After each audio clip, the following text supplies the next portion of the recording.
더 이상 이제 저장할 공간이 없어지게 되는 거죠. 그러면 이걸 버릴 때, 방류를 할 때 그냥 자기들이 버리겠다 이게 아니라 원자력 규제위원회 승인도 받아야죠. 또 방류 설비도 또 만들어야 돼요. 그러니까 지금 더 이상 이제 시간을 늦출 수가 없다고요. 일본 정부 입장에서는. 그래서 지금 이 문제가 좀 대두가 됐는데 과연 그러면 이것을 방류하는 방법이나 여러 가지 방법이 있을까요? 그걸 처리하는 방법은 몇 가지가 있냐? 한 대략 6가지 정도가 있어요. 여기 보시면 첫 번째로 제기가 되는 게 해양 방류, 바닷물로 보낸다는 거죠. 두 번째는 대기 중 수증기로 날려버리는 방법이 있고, 세 번째는 전기 분해를 통해서 수소나 산소를 만들어서 방출해버리는 방법이 있어요. 그 다음 또 하나는 이 20m 지하에 매설하는 방법이 있고, 또는 한 2500m 지층에 주입하는 이런 방법이 있는데, 해양 방류를 주로 합니다. 근데 해양 방류를 주로 고려하는데, 해양 방류를 하게 되면 우리 일부 기관에서는 이게 한 달 이내에 제주도나 이런 쪽으로 서해로 유입이 될 것이다 이렇게 이야기를 하거든요. 근데 국제 환경단체 그린피스에서 보면 이게 우리나라로 오려면은 한 1년 정도는 걸릴 것이다. 어떻게? 후쿠시마에서 이렇게 북태평양 해류를 타고 캘리포니아 해류를 타서 이쪽으로 돌아서 우리에게 오는데 한 1년은 걸린다고요. 그래서 뭐 우리 일부 단체에서는 한 달이라고 이야기를 하지만 그 시간은 뭐 약간 유동적이다 이렇게 좀 보시고, 과연 우리는 국제사회의 공조를 받을 수 있냐? 받을 수가 없어요. 왜냐하면 다른 나라들도 그렇게 방출하기 때문에. 그래서 우리가 똘똘 뭉쳐서 이 부분을 잘 해결해야 되죠. 왜냐하면 건강 문제하고도 집중이 되어 있기 때문에. 자, 그러면 일본에서는 지금 우리가 이 방출하려고 하는데 정화 정치를 다 끝내서 하기 때문에 괜찮다 이렇게 이야기를 하지만 실제로 도쿄전력을 말을 믿을 수 있냐 이거죠. 도쿄전력이 2018년에 정화를 끝낸 오염수를 조사해 봤더니 89만 톤 중에 거의 한 84% 75만 톤이 일단 세슘 그리고 또 스트론튬이 자기들이 이야기하는 것보다는 훨씬 더 많은 수치가 나오는 거죠. 자, 그런 부분이 하나 있고, 또 하나는 문제가 뭐냐면 그 ALPS라고 다액종 제거 설비가 있거든요. 이걸 통해서 방사능 오염물질을 제거한다고 하더라도 일부 삼중수소가 제거가 안 돼요. 그럼 삼중수소가 뭔가 궁금하실 거 아니에요? 삼중수소는 뭐냐면 자연계에서 가장 무거운 거거든요. 근데 수소보다 무거워요. 근데 이게 보통 수소는 이 양선자하고 전자 이 두 가지로 되어 있다고, 이 그림을 한번 보시면 이렇게 두 가지로 되어 있는데 얘는 하나가 더 들어가 있어요. 그래서 이 삼중수소는 중성자 두 개가 더 들어가 있는데 이 두 개가 들어가다 보니까 더 무겁겠죠. 그리고 이게 무거운 반면에 그 뭐 종이나 아니면 사람 피부를 통과하지를 못해요. 그래서 다른 방사능 물질보다는 그래도 비교적 좀 안전한 방법이다 이렇게 보면 되는데, 이제 문제는 얘가 불안정해져서 파괴가 되게 되면 이제 방사능을 방출하거든요. 그래서 헬륨 스티로 변하는데 이게 없어지는데 수십 년이 걸려요. 그러다 보면 이게 뭐 바다나 아니면 사람 몸에 축적하게 되면 그런 문제가 있겠죠. 근데 꼭 나쁜 것만은 있는 거 아니거든요. 얘가 또 아름답게 또 자체 발광해요. 혼자 빛을 내요. 그러면 당연히 뭐 공항 검색대나 아니면 활주로 같은 데 있죠. 전기가 끊기면 안 되는 곳. 이런 산업 분야에도 널리 쓰인다고요. 그러니까 꼭 나쁜 것은 아닌데 그런 귀하신 몸이긴 하지만 무겁고, 또 이게 문제가 뭐냐면 액체 형태로 해서 물속에 녹아 있잖아요. 그러면 일본이 이야기하는 그런 제거 설비 ALPS로도 이게 제거가 안 된다고요. 이런 문제가 있다고요. 그래서 수소나 중수소하고 물성이 같아서 산소하고 결합해가지고 물속에 있으면 이걸 효과적으로 제거를 하지 못하기 때문에 이게 나중에 해양으로 방류를 하게 되면 이런 부분이 이제 바다에 떠돌다가 우리 몸에 축적이 될 수 있다고요.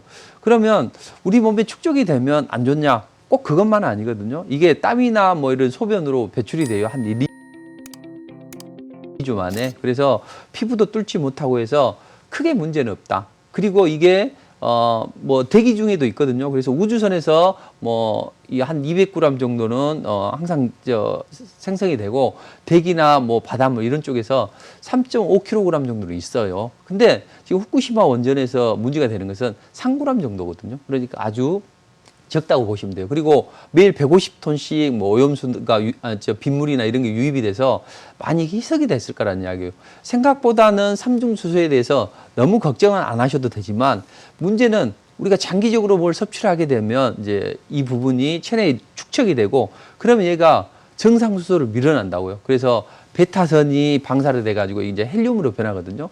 그러면 이게 핵종 전환이 일어나면서 사람 생식 기능이나 뭐 이런 부분을 파괴하고 또 유전자 변형도 일어나고 세포도 죽이고 이런 흐름이 나오기 때문에 우리가 이 부분을 상당히 좀 조심해야 됩니다.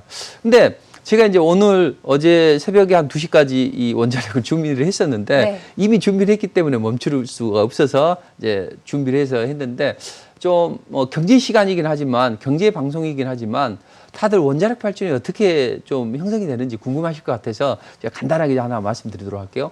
그 태양열을 제어하고는 대부분의 저 발전 원리는 풍차하고 똑같습니다. 풍차 돌아가는 거 있죠. 이게 터빈이잖아요. 이 풍차, 이 날개 돌아가듯이 터빈이 돌아가서 발전을 하게 돼요. 근데 원자력 발전소는 이 힘을 원자 핵에서 얻는데 어떻게 얻냐면 이 원자 핵분열이 일어나요. 이 우라늄이 공기 중에 중성자를 흡수를 해서 흡수를 하게 되면 이게 두 개가 분리가 되거든요. 이렇게 두 개가 분리가 되면서 열 에너지가 나와요. 그리고 열 에너지가 나오면서 또 한 개의 중성자도 나오는데 이 중성자가 다른 전자하고 또 만나서 또 핵분열이 일어나고요. 그러니까 연쇄적으로 이렇게 핵분열이 일어나게 됩니다.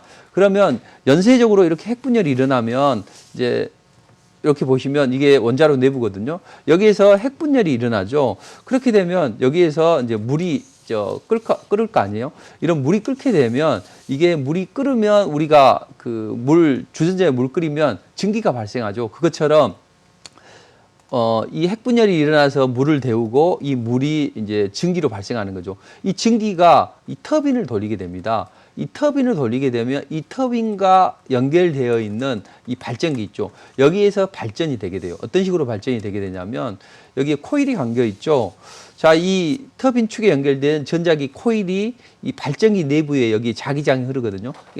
내부에 자기장이 흐른데 이 코일이 여기를 고속회전하면 삼상 유도 전류가 발생이 된다고요. 그래서 결국은 원자력 발전은 내부에 핵분열이 일어나게 되고 여기 핵분열이 일어나면서 열 에너지가 발생을 해서 물이 가열이 되고 물이 가열이 돼서 증기가 발생하고 이 증기가 터빈을 돌려서 이 발전기로 연결된 축으로 인해서 여기에서 코일이 자기장을 유발해서 이게 전기로 생성이 되거든요. 근데 이런 발전이 있는데 우리나라하고 일본하고는 약간 좀 원전이 좀 다릅니다. 우리나라 게 훨씬 더 안정적이고 유리해요.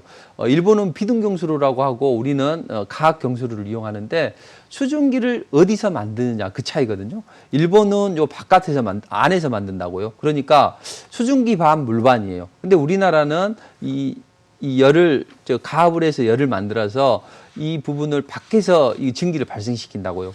그렇기 때문에 우리나라는 원자로 안에 다 물이 차 있다고요. 자, 그렇게 되면 우리는 혹시라도 원자력 사고가 발생해서 좀 폭발을 하거나 그러기 전에 보면 연료봉 온도가 천천히 올라가도 안에 물이 많기 때문에 이게 냉각 기능이 있다고요. 근데 일본은 그런 게 없다요. 그래서 우리가 훨씬 더 좋고 그다음 일본 같은 경우에는 우리가 가압형의 부피가 좀 커요. 그러니까 훨씬 더 천천히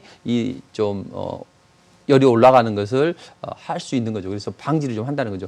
이런 측면에서 보면 우리 한국형 원전이 훨씬 더 유리하다. 이렇게 좀 보시고 그럼 이제 관련주들이 지금 당장 이제 다음 주 월요일 되면 이제 관련주들이 좀 변화를 받을 텐데 수산주들이나 육계 관련주들이 좀 많이 상승을 했다고요. 근데 그 종목들이 단기적으로 눌러줄 거예요. 근데 이 종목들이 11월 달로 연기가 됐으니까 당장 11월이 얼마 남지는 않았지만 그래도 단기적으로 모멘텀을 이어갈 거라고요. 그러면 이 종목을 그냥 보지 마시고 일단은 빠져나오시는 전략이 좋죠.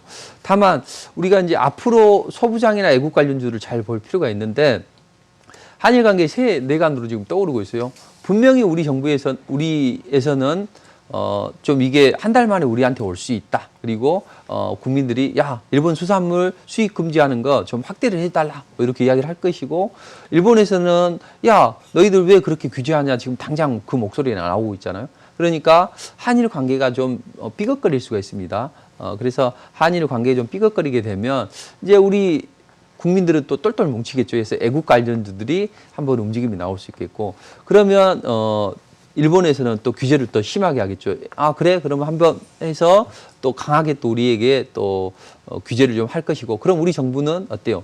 이런 부분을 키우기 위해서 소부장 2.0 전략을 했는데, 뭐 여기서 또 앞으로 소부장 3.0 전략도 내놓을 수 있겠죠. 그래서 전체적으로 보면 소부장이나 애국 관련주들은 긍정적이고, 수산주들이나 육개주들은 약간 단기적으로 모멘텀을 상실했는데, 이게 한 해소가 되려면 한 2주 정도는 해소가 돼야 될 것 같습니다. 그래서 좀 관련주에 잘 전략을 짜고 대응하시면 좋을 듯 합니다.